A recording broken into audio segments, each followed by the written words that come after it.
जल्दी जल्दी प्यार को बढ़ाना है, सब कुछ हमको वाईटी पे दिखाना है, लिपटा लिपटी करके हमको जलाना है, सब कुछ हमको वाईटी पे दिखाना है। स्वागत है गाइस एक और नए वीडियो में। इस वीडियो में हम बात करेंगे लप्पू और लप्पी की, जगत भैया और जगत भाभी की, और जगत दीदी की, और उनके दाढ़ी वाले बाबा की।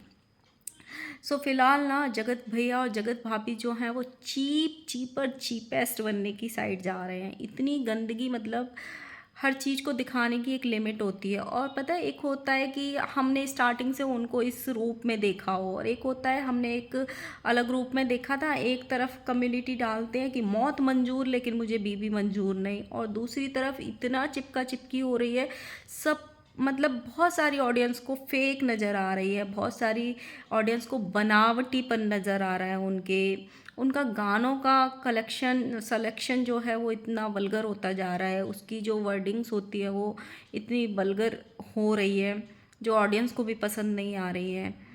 आप ये सोचो, ये टीशो का प्रमोशन करते हैं, इनको दिन रात, मतलब घर को इन्होंने कचरे का मैदान बना के रख दिया। इतने टीशो के प्रमोशन कर रहे हैं, इतने इनके यहाँ पैकेज पड़े रहते हैं घर में इधर उधर। प्रमोशन करना गलत नहीं है, लेकिन बहुत सारे लोग उसमें गलत फंस जाते हैं। जैसे कि बहुत सारे लोगों को रिटर्न करना नहीं आता अगर अच्छी क्वालिटी नहीं आती। आप खुद सोचो, मैं भाई जो नहीं खरीद सकते उनका ठीक है, लेकिन आप मान लो 200 रुपये की कोई साड़ी खरीदते हो और वो दूसरे दिन फट जाती है या उसका कलर फेड हो जाता है, तो आपके तो वो साड़ी भी पहनने के मतलब की नहीं रही, और आपके 200 रुपये भी वेस्ट हो गए। आप सोचो 200 रुपये में यार हफ्ते की सब्जी नहीं आती, कोई कपड़ा क्या ही देगा आपको।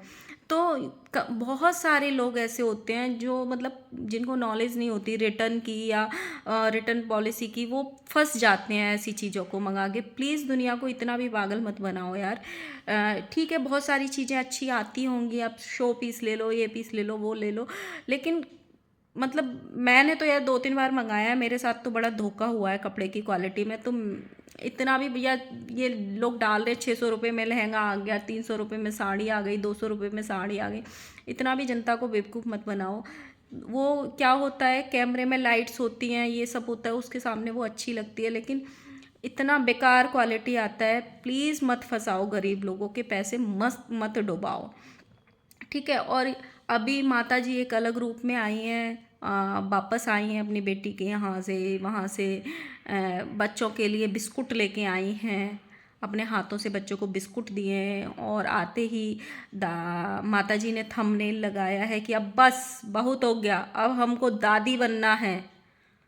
भाई दादी बनने के लिए माता जी उनको कर्म भी सिखाओ, सिर्फ थंबनेल लगाने से दादी नहीं बनते हैं, उनको कर्म करना भी बताओ। शायद उनको नहीं आता है कर्म करना।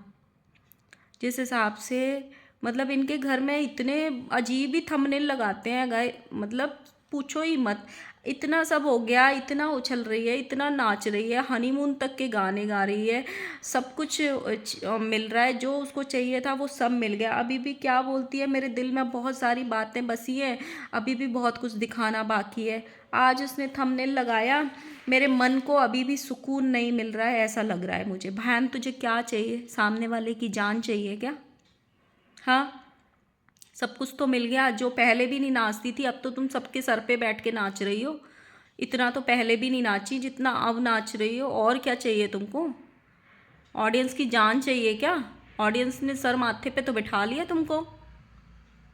भाई ये जगत भैया जो है इतनी बड़ी पनौती है भाई, जिसके घर में घुसता है उसके घर में कंट्रोवर्सी करके आ जाता है। आप सोचो, या जो इसके आसपास आते हैं उनके घर में कंट्रोवर्सी होती है। अभी ये शादी में गई, बेचारे की शादी ढंग से पूरी भी नहीं हुई कि उसके घर में भी कंट्रोवर्सी आ गई। पता नहीं उसको पढ़ा के आया कि लिखा के आया कि स्क्रिप्ट देख के आया, वो मियाँ बीवी भी अपनी माँ से ही कंट्रोवर्सी करने लगे हैं। बताओ, मतलब इनको दुनिया हारनी है। इनको होना क्या चाहिए था, तुम्हारा घर बस गया, सब कुछ अच्छा हो गया, क्या करना चाहिए था जगत भाभी को? अपने हस्बैंड को लेके जो माँ बाप इतना बिलख बिलख के रो रहे थे ना एक टाइम पे, टनीशा के, जगत भौजी के, सबसे पहले उनको अपनी गृहस्थी को ले जाके उनका आशीर्वाद लेना चाहिए था मियाँ बीबी को, कि देखो मम्मी पापा हमारा घर बस गया, हम अच्छे से रह रहे हैं। मतलब इनको दुनिया हारनी है, लेकिन अपने पेरेंट्स तक। और इसको तो जगत भैया को तो उनसे जाके माफ़ी मांगनी चाहिए थी, इसने तो उनके अगेंस्ट में क्या कम्युनिटी लगाई थी। पर कभी कभी लगता है कि पूरा खानदान ही मिला हुआ है क्या, मतलब कोई ईमान धर्म इन लोगों के है ही नहीं। क्या थंबनेल लगाते हैं, क्या ये करते हैं। एक आज माता जी चौड़ी होके बोल रही हैं, देखो हमारे घर का तो सब कुछ फेमस हो गया, हमारा कुत्ता भी फेमस हो गया, हमारा जैरी भी फेमस हो गया। भाई तुम फेमस अच्छी चीज़ों के लिए नहीं हुए हो, बुरी चीज़ों के लिए हुए हो। इतनी हवस पैसे की, इतनी हवस, स्कूल जाना है, सुनो वो सारे मीशो के प्रमोशन रख लेना, वहाँ जाके सूट करना है। मतलब यार स्कूल में कपड़े चेंज करोगे, शिक्षक हो, बिना नहाए स्कूल चले जाते हो। कल ही तो नहाया था मैं। बच्चों को भी ये बोलोगे कि एक हफ्ता स्कूल में बिना नहाए आ जाओ। मतलब तुम क्या ही सिखाओगे यार। मतलब मुझे तो कभी कभी ऐसे लगता है, और ये लोग इतने चौड़े होके समाज में घूम रहे हैं और इतने इनको कोई फर्क ही नहीं पड़ता जनता क्या कह रही है इनके अगेंस्ट में। और माता जी को तो इस चीज़ का घमंड है कि सब उनके नाम से खा रहे हैं, सब उनका तो देखो कुत्ता भी फेमस हो गया। क्या ही है भाई माता जी, कभी अपने कमेंट बॉक्स में भी देख लिया करो कभी यार। मतलब क्या ही दे रहे हैं ये, सोचो आप लोग। अब बात करते हैं जगत दीदी की। देखो मैंने ना 2-3 रिएक्शन देखे, मुझे बिल्कुल पसंद नहीं आए। कुछ लोगों ने ऐसे, उन्होंने अपनी बेटी को मारा तो डायन माँ, चुड़ैल माँ, नागिन माँ। यार तुम कौन होते हो एक माँ की ममता पे उंगली उठाने वाले। ठीक है उनका मारना गलत था, लेकिन हमारे इंडिया में हर माँ बच्चे को जब गलती करता है तो डांटती भी है, समटाइम्स मारती भी है। अभी देखो वो उनका टाइम इतना ख़राब चल रहा है कि उनको मारना जो है वो सोशल मीडिया पे नहीं लाना था, वो उनके अगेंस्ट में चला गया।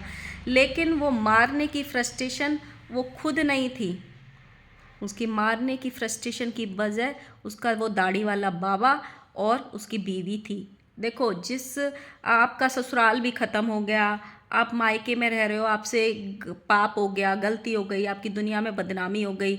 अब आपको घर में भी दिन रात सुनना पड़ रहा है। फिर घर में एक छोटा बच्चा आता है तो बड़े बच्चे को इग्नोरेंस मिलती है। जिस बच्चे को पहले तुमको प्यार मिला हो, सम्मान मिला हो, इज्जत मिली हो, सडनली आपको और आपके बच्चे को इग्नोर किया जाए, आपको ताने दिए जाएँ। और छोटे बच्चे से बार बार वो बड़े बच्चे को हटा दिया जाए कि दूर हटो यहाँ से, दूर हटो यहाँ से, इसको टच मत करो। तो समटाइम्स ऐसी चीज़ें हो जाती हैं। समटाइम्स माँ की फ्रस्ट्रेशन बच्चे पे निकल जाती है कि क्यों टच कर रही हो, मत मत करो टच, उनका बच्चा है। तो इसका मतलब ये नहीं है कि वो डायन है, वो चुड़ैल है, ये बोलना गलत है। मतलब मैं उसका फेवर नहीं ले रही हूँ जो उसने किया है, बट ये बोलना भी गलत है। उसने कोई इतना बड़ा पाप नहीं कर दिया बेटी को एक चांटा मार के या 2 चांटा मार के कि लोगों ने उसको चुड़ा। जहाँ वो गलत है आप उसको गलत बोलिए, लेकिन जो ये फ्रस्ट्रेशन है वो बोल नहीं पा रही है। जिस तरीके से भाई भाभी ने उसका नाम यूज़ किया वो बहुत बेबस हो गई है। उसने बोला भी था एक पॉइंट कि इन लोगों ने थंबनेल में मेरा नाम लगा लिया, इससे बहुत कन्फ्यूज़न हो गई। उसने ये बात बोली थी, बट वो कुछ कर नहीं पा रही है, उसकी मजबूरी बन गई है ये सब झेलना। और दाढ़ी वाले बाबा और उनकी बीवी इस वक्त का फुल फ़ायदा उठा रहे हैं। ये जब डीमार्ट शॉपिंग करने गए थे वहाँ पे भी ये वाली बात हुई थी कि शॉपिंग करी दाढ़ी वाले बाबा ने और पैसे दिए इसने। वहाँ पे भी ये नज़र आ रहा था कि ये सारा सामान अभी खरीदेगा क्या। जब अभी जा रहे थे शादी में, तो पहली बात तो जगत दीदी का जाना ही मुझे सही नहीं लगा। उनको अपनी बेटी के साथ, अपने माँ बाप के साथ टाइम स्पेंड करना चाहिए था। जो चीज़ें ख़राब हो गई थी, थोड़ी सी उसको स्पेस मिलती, घर में से लोग जाते तो अपनी बेटी को समझाना चाहिए था। जो चीज़ों की फ्रस्ट्रेशन उस पर निकली तो उसको बिठा के वो समझा सकती थी कि बेटा आगे से ऐसा नहीं करना। पर वो जब जा रहे थे तो एक होटल या रेस्टोरेंट पे रुके थे जहाँ पे उन्होंने चाय नाश्ता किया। देन दाढ़ी वाले बाबा की बीवी के मुंह से ये निकल गया, अरे पहले ही फिक्स हुआ था ना इनका तो कि गाड़ी में पेट्रोल ये भरवाएगा और चाय नाश्ता के पैसे दीदी देंगी। तो आप ये सोचो कि वो उस घर में एक एक निवाले का भी पैसा दे रही है अपने रहने का। बट वो उसकी बेबसी और मजबूरी बन गई है। वो वाली हालत हो गई है अब उसकी कि धोबी का कुत्ता ना घर का रहा ना घाट का, उसने अपने पैरों पे खुद ही कुल्हाड़ी मार ली। आज उससे ज़्यादा सुखी कोई नहीं होता। अगर उसने ये सिर्फ काम ना किया होता ना, एक उससे ज़्यादा सुखी शायद हो कोई नहीं होता, क्योंकि उसको ज़िंदगी में दोबारा मौका मिल रहा था, एक अच्छी फैमिली मिल रही थी, है ना। तो वो जो चीज़ें हो रही हैं, और कहीं ना कहीं ये चोमू ने, जो जगत भैया हैं, उन्होंने एकदम सही बोला था। एक बार लाइव में बोला था कि अगर 100 रुपये की दवाई भी आती है उसकी बेटी की, तो वो दाढ़ी वाला जो बाबा है वो 100 रुपये फ़ोन करके मांग लेता है कि तेरी बेटी की 100 रुपये की दवाई आई है। तो वो उसने कहीं ना कहीं सही बोला था। अब उनके खुद के वीडियोज़ में ये नज़र आ रहा है। जब से इन्होंने थंबनेल लगाया था, भाभी और भैया की खूब धुलाई हुई थी। आज भाभी जी आई हैं सफाई देने कि वो मेरी ननद है ना, हमने पहले कभी उनका गलत तरीके से नाम यूज़ किया था ना अब नाम यूज़ किया है। अरे जाओ, इतनी मतलब गंदी चीप हरकतें हैं ये। मतलब अगर किसी इंसान का वक्त गलत चल रहा है, जब तुम जिसको चौड़ा होके अपना घमंड बोलते थे और अभी भी 2 दिन पहले बोल रहे थे, कोई हाथ लगा के दिखाए, आज उसके नाम का गलत तरीके से यूज़ कर रहे हो पैसे कमाने के लिए। अभी भी खुद की बहन की ननद की शादी में गई हैं, लेकिन टाइटल क्या डाला, हमारा स्वागत किया नेहा दीदी की भाभी ने। ये नहीं डाल सकती थी कि हमारी बहन ने हमारा स्वागत किया। इनको हर जगह टाइटल मतलब इतना वो डालना है कि पब्लिक पागल हो। मरे में 4 लाख सब मार्केट चलते हैं, वो कहावत है ना, वो एकदम सही है। बाहर वाले तो अपना रंग दिखाते ही दिखाते हैं, आपके घर वाले सबसे पहले आपका बुरे वक्त का फ़ायदा उठाते हैं। वो एग्ज़ाम्पल आप देख लो। अगर भविष्य में कोई गलती करने वाले हो ना, तो बहुत सोच समझ के करना, क्योंकि बाहर वालों की लात इंसान सहन कर लेता है, लेकिन जब घर वाले इस तरीके से लात मारते हैं तो वो सहन नहीं होती है। अभी जगत दीदी की बेबसी है, ना उनके पास खुद का घर है, ना उनके पास ससुराल है, ना उनके पास अभी इस टाइम अच्छा मायका भी नहीं है। बट उनकी मजबूरी है वहाँ पे रहना, क्योंकि वो अभी कुछ भी स्टेप नहीं ले सकती हैं।